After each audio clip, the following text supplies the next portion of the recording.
Well, folks, he's back, like a bad rash that just won't quit. Donald Trump has returned to the White House. It seems 2021 was just a brief intermission in the grand reality show that is American politics.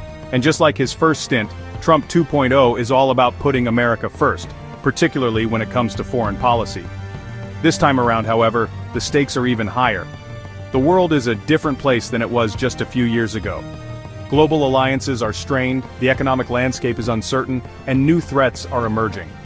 Trump's foreign policy, much like his approach to Twitter, can be summed up in two words: aggressive and unpredictable.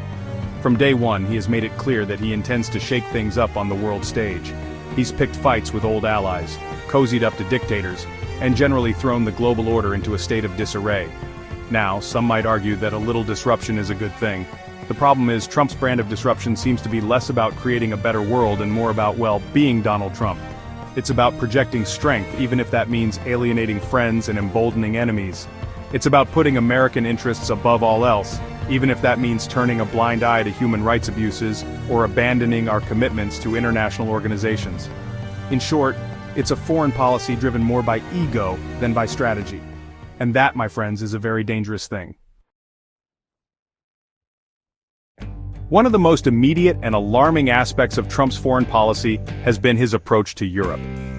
Remember when America and Europe were, allies? Those were the days. Trump seems to view our transatlantic partners more as rivals than friends. He slapped tariffs on European goods, undermined NATO, and generally treated the European Union like an enemy rather than a partner. He's even gone so far as to praise Brexit, calling it a great thing for the United Kingdom. Now, I'm no expert on international relations, but even I know that a strong and united Europe is in America's best interest. A divided and weakened Europe, on the other hand, only benefits our adversaries, namely Russia and China. But Trump doesn't seem to see it that way.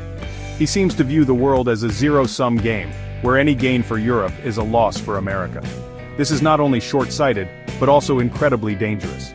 It undermines decades of cooperation and trust that have been built up since World War II. And it makes it much harder to address the very real challenges that we face together, like climate change, terrorism, and, oh yeah, a resurgent Russia. Another hallmark of Trump's foreign policy has been his dramatic cuts to foreign aid. He's slashed funding for diplomacy, development, and humanitarian assistance. He's argued that these programs are a waste of money and that other countries should be doing more to help themselves. Now, I'm all for making sure that our foreign aid is effective and accountable. But completely gutting these programs is not the answer. It's like trying to put out a fire by cutting off the water supply. Foreign aid plays a vital role in promoting stability, fighting poverty, and advancing American interests around the world. It helps to prevent conflicts, combat diseases, and provide education and economic opportunities to millions of people.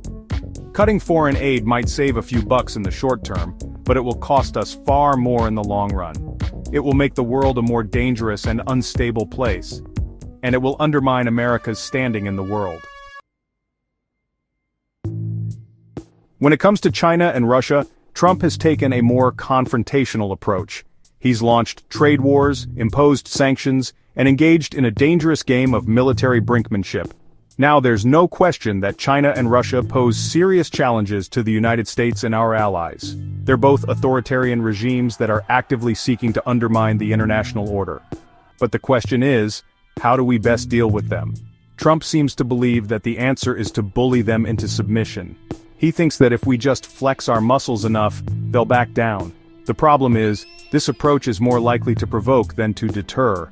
It also risks alienating our allies and pushing China and Russia closer together. A more effective approach would be to work with our allies to present a united front against Chinese and Russian aggression. We need to be tough, but we also need to be smart. We need to find ways to compete with China and Russia without triggering a new Cold War.